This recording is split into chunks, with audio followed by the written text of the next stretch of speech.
রাজার ছোট্ট শিশুকন্যাকে মাটিতে রাখতেই রাজকন্যার কপাল থেকে একটা আলোর জ্যোতিরেখা বেরিয়ে জল্লাদের চোখ স্পর্শ করে, আর নিমিষেই জল্লাদের পাথর হৃদয় গলে যায়। হে খোদা, এ আমি কি করতে যাচ্ছিলাম? এমন নিষ্পাপ মাসুম বাচ্চাকে আমি হত্যা করতে যাচ্ছিলাম, কিন্তু নিজের জন্মের পেছনে ওর তো কোনো হাত নেই। না না না, আমি ওকে হত্যা করতে পারবো না।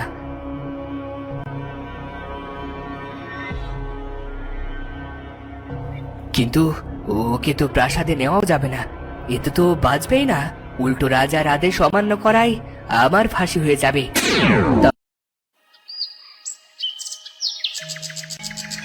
নক্ষত্রগড়ের রাজা আদিত্য ছিলেন দানবীর।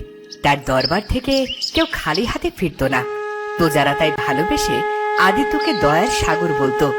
কিন্তু রাজার মনে কোনো সুখ ছিল না। পুত্র সন্তানের আশায় একের পর এক বিয়ে করেও পুত্রের মুখ দর্শন করতে পারেননি তিনি। শোনো রানী, তোমার আগে আমি ৬টা বিয়ে করেছি, কিন্তু আমার দুর্ভাগ্য যে কোনো রানী আমাকে পুত্র সুখ দিতে পারেনি। তাই সপ্তম রানী হিসেবে আমি তোমায় নির্বাচন করেছি। আশা করি তুমি আমার স্বপ্ন পূরণ করবে। আপনার স্বপ্ন পূরণে আমি সক্ষম হব কিনা জানি না, তবে পুত্র হবে নাকি কন্যা হবে এটা কিন্তু মহারাজ উপরওয়ালার হাতে। এখানে আমাদের স্ত্রীদের কোনো হাত নেই। এত সব আমি জানি না। আমি অনেক আশা করে তোমায় নিজে রানী করে এনেছি। আমার বিশ্বাস তুমি আমায় আশাহত করবে না। হে দয়াময় আল্লাহ, দয়া করো। এত তীব্র আশা বুকে যার, তুমি তার ইচ্ছে পূরণ করে দাও, বাস্তবায়িত করো স্বপ্নকে। কথা দাও রানী, কথা দাও, তুমি আমার এই একটা ইচ্ছা পূরণ করবে। আপনি শান্ত হন মহারাজ, সৃষ্টিকর্তার উপর ভরসা রাখুন। উনি অসীম ক্ষমতার অধিকারী, উনি চাইলে সবই সম্ভব। এত সব বুঝি না আমি। আমি শুধু জানি যেভাবেই হোক তোমাকে পুত্র সন্তান জন্ম দিতে হবে। তারপর কেটে যায় অনেকগুলো দিন। রাজপ্রাসাদে মহুয়া নামের একজন দাসী ছিল। রাজপ্রাসাদের এই একটা মানুষই রানীকে খুব বুঝতো।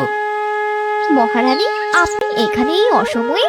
বাহিরে কুয়াশা পড়ছে, ঠান্ডা লেগে যাবে তো। যার মনে নেই তার আবার শরীর খারাপ, আমায় ছুতে পারবে না মহুয়া। শরীর খারাপ, আমায় ছুতে পারবে না।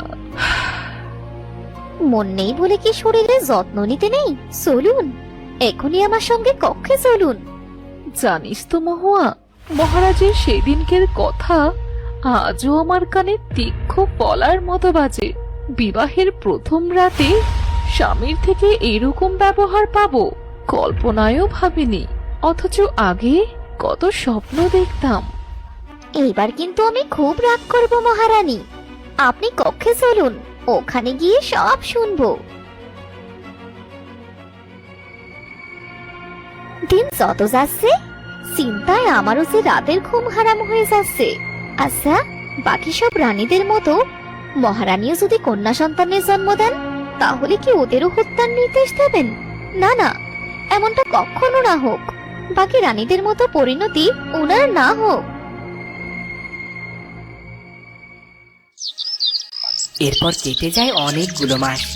যে ভয় দাসী মহুয়াকে সর্বদা কুরে কুরে খেত, সেটাই সত্যি হয়। সেদিন ভোরে রানী কন্যা সন্তানের জন্ম দেয়।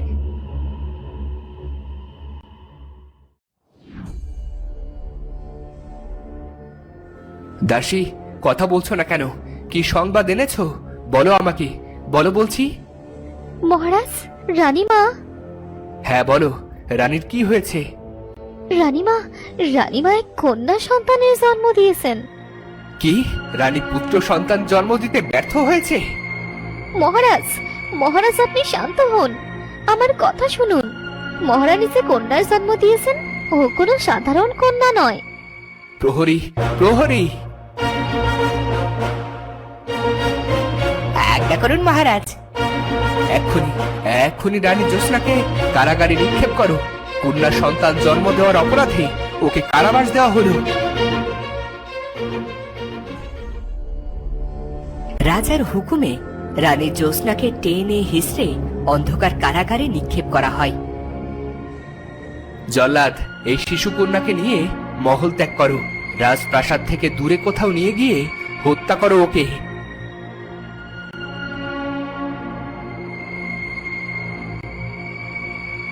না না মহারাজ, আপনি এটা করতে পারেন না। কে কোথায় আছিস? এই দাসীকেও কারাদণ্ডে নিক্ষেপ কর। ভোরের আলো ফোটার সঙ্গে সঙ্গে এই প্রথম আমাকে দুঃসংবাদ দিয়েছিল।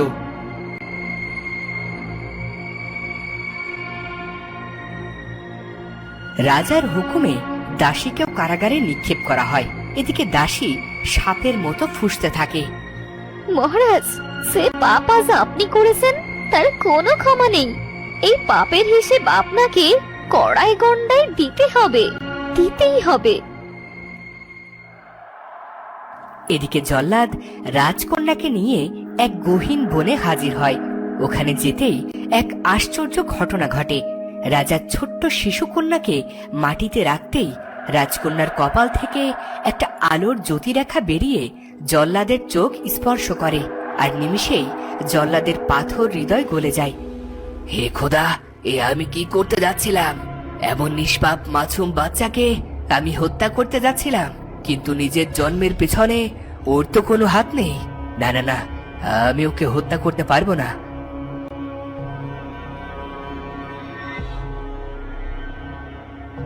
কিন্তু ওকে তো প্রাসাদে নেওয়াও যাবে না, এতে তো বাঁচবেই না। উল্টো রাজার আদেশ অমান্য করায় আমার ফাঁসি হয়ে যাবে। তখনই সেখানে খোদা ভক্ত এক পাগল দৃশ্যমান হয়। জল্লাদ চমকে ওঠে। ভয় পেও না জল্লাদ, ভয় পেও না, আমি খোদার সাধারণ এক মানুষ।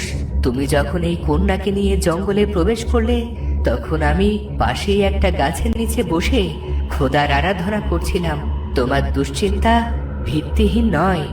রাজকন্যাকে না মেরে জীবিত নিয়ে প্রাসাদে ফিরলে মহারাজ তোমার গর্দান দেবেন। কিন্তু বাবা, আমি যে রাজকন্যাকে হত্যা করতে পারবো না। আমি জানি তোমার মধ্যে শুভ বুদ্ধি জাগ্রত হয়েছে, তাই আমি তোমায় সাহায্য করব। এরপর জল্লাদকে পাগল একটা বুদ্ধি দেয়।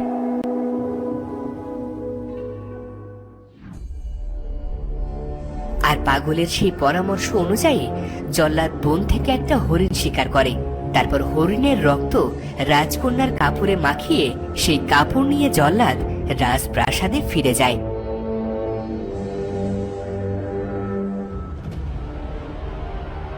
জল্লাদ, যে কাজ তোমাকে দিয়েছিলাম সেটা কি হয়েছে? জি মহারাজ, আজ সুসম্পন্ন করেই ফিরেছি। এই হলো তার প্রমাণ। রাজকন্যার রক্তমাখা জামা? ঠিক আছে, আমি খুশি হয়েছি তোমার কাজে। হিতেশ, জল্লাদকে তার প্রাপ্য সম্মান দিয়ে বিদায় করো। যথাজ্ঞা মহারাজ। এরপর জল্লাদকে নিয়ে হিতেশ চলে যায়। মহলে থাকা প্রহরীরা একে অপরের সঙ্গে কথা বলতে বলতে কারাগারের সামনে দিয়ে কোথাও একটা যাচ্ছিল। বন্দি দাসী তাদের ডাক দেয়। শোনো জল্লাদ, এই নতুন রাজকন্যাকেও রেহাই দেয়নি, তাই না? আর রেহাই? রক্ত মাখা জামা নিয়ে প্রাসাদে এসে জল্লাদ এক থলে স্বর্ণমুদ্রা নিয়ে গেছে। হে আল্লাহ, হে কেমন জীবন দিয়ে তুমি আমায় পৃথিবীতে পাঠালে। কন্যা সন্তানি যখন দিবে, তখন তাকে রক্ষা করার শক্তি কেন দাওনি? পেয়েও তাকে আগলে রাখতে পারেনি কেন? কেন আল্লাহ, কেন? এখানে আপনার কোনো দোষ নেই রানীমা। অপরাধ যার, সে তো দিব্যি আছে, তবে সুখ তার কপালে আর স্থায়ী হবে না। আমি আমার অর্জিত বিদ্যার সর্বোচ্চ প্রয়োগ করে পাপী রাজাকে তার পাপের শাস্তি দেব। এদিকে ছোট্ট শিশুকন্যার দেখাশোনার জন্য খোদার সেই বান্দা এক নিঃসন্তান কাঠুরিয়া দম্পতিকে নির্বাচন করেন। আর সেই থেকে রাজকন্যা কাঠুরিয়ার ঘরে পরম যত্নে বড় হতে থাকে। তারপর কেটে যায় অনেক দিন।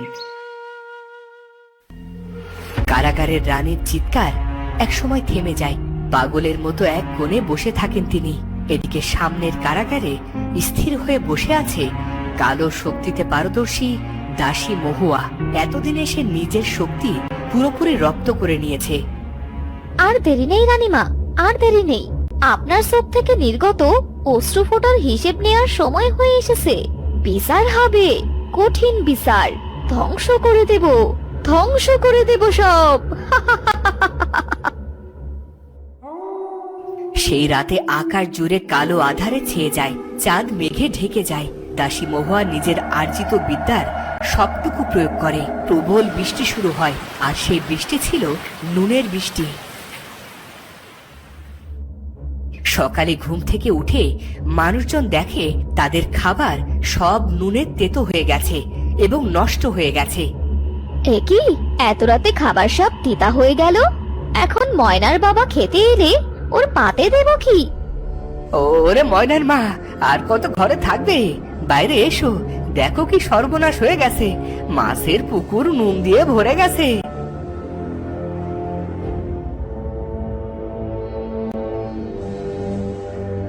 হায় আল্লাহ, এ কি হয়ে গেল? ময়নার বাবা, মাছগুলো তো মনে হয় সব মরে গেছে। সব শেষ হয়ে গেল রে দীপু, সব শেষ হয়ে গেল আমাদের। ফলবান সব গাছ নুন দিয়ে ঢেকে গেছে রে, নুন দিয়ে ঢেকে গেছে। কোন পাপের শাস্তি আল্লাহ আমাদের এভাবে দিল গো? কোন পাপের শাস্তি দিল? রাজ্য জুড়ে হাহাকার নামে। নুনের বৃষ্টির প্রভাব শুধু রাজকন্যার পালিত বাবা মায়ের উপর পড়ে না, তাদের কোনো ক্ষতি হয় না এই বৃষ্টিতে। বাবা, নুন বৃষ্টিতে গোটা রাজ্য ছেয়ে গেলেও আমাদের কোনো ক্ষতি হয়নি কেন? এর কারণ তুমি নিজেই কন্যা। আমি সব জানি মা, এখনো সব নিয়ে কথা বলার সময় আমাদের নেই। রাজ্যের মানুষ অনাহারে মারা যাচ্ছে, তোমাকে সেসব রুখতে হবে। এসব আপনি কি বলছেন বাবা? আমি ঠিকই বলছি। তোমার কন্যা আর কেউ নয়, সে রাজা আদিত্য এবং রানী জ্যোৎস্নার সন্তান। কন্যা সন্তান রাজার পছন্দ নয় বলে মহারানীকে তিনি কারাগারে পাঠিয়ে শিশু কন্যাকে হত্যার নির্দেশ দেন। এই ঘটনাকে কেন্দ্র করেই এখনকার নুনের বৃষ্টি হয়। রাজকন্যা, তোমার রাজ্যের যে বড় বিপদ, এ সময় তোমাকে প্রজাদের পাশে থাকাটা জরুরি। ঠিক তখনই সেখানে রাজা ছুটে আসেন, কারণ রাজা সেই পাগলের কাছ থেকেই সব কিছু জানতে পারেন। আর চিৎকার করে তিনি রাজকন্যার পায়ের কাছে বসে পড়েন। আমার মা, আমার মহলের ছায়া, আমার তোমার পায়ের নিচে স্থান দাও। ক্ষমা করো আমায়। ছি ছি, ওভাবে বলবেন না। আপনি আমার পিতা। তাছাড়া ক্ষমা যদি চাইতেই হয়, আমার মায়ের কাছে যান। উনি ক্ষমা করলে আপনার প্রতি আমার আর কোনো অভিযোগ থাকবে না। তারপর সবাই রাজকন্যাকে সাথে নিয়ে হাঁটতে শুরু করে। অদৃশ্য শক্তিতে রাজকন্যা যে দিক দিয়ে হেঁটে যাচ্ছিল, সব নুন অদৃশ্য হয়ে যাচ্ছিল। গুরু বাবা, দেখুন, সব নুন হাওয়ায় মিলিয়ে যাচ্ছে। তুমি তো সবই জানো রাজকন্যা, এই শক্তি তোমারই। তোমার পদচারণায় মুখরিত আজ চতুর্দিক। রাজ্যও ধীরে ধীরে অভিশাপ মুক্ত হচ্ছে। এদিকে প্রহরীরা রানী এবং দাসী মহুয়াকে নিয়ে হাজির হয় রাজার সামনে। রানী, আমাকে তুমি ক্ষমা করে দাও। ক্ষমা? আপনাকে ক্ষমা করলে যে 6 রানীকে অন্যায়ভাবে হত্যা করা হয়েছিল, তারা এবং তাদের কন্যাদের আত্মারা আমায় অভিশাপ দেবে, তাই ক্ষমা প্রাপ্তির আশাটা মন থেকে মুছে ফেলুন। বাবা, মা, আজ থেকে আমার জন্মদাত্রী মা এবং তার বিশ্বস্ত দাসী আমাদের সঙ্গে থাকবে। এতে আপনাদের কোনো আপত্তি নেই তো? আমাদের তো কোনো আপত্তি নেই মা, কিন্তু ওনাদের কোনো অসুবিধে? না না ভাইজান, কোনো অসুবিধে হবে না। কি বলিস মহুয়া? একদম মহারানী, ভালোবাসায় থাকলে ছোট্ট কুড়ে ঘরকেও স্বর্গ মনে হয়। এরপর তারা কাঠুরিয়ার বাড়িতে চলে যায়, আর সেখানেই ওরা একসঙ্গে মিলেমিশে থাকতে শুরু করে। আর এদিকে রাজা আদিত্য পাপের বোঝা বইতে না পেরে একসময় পাগল হয়ে রাজ্য ত্যাগ করে। তো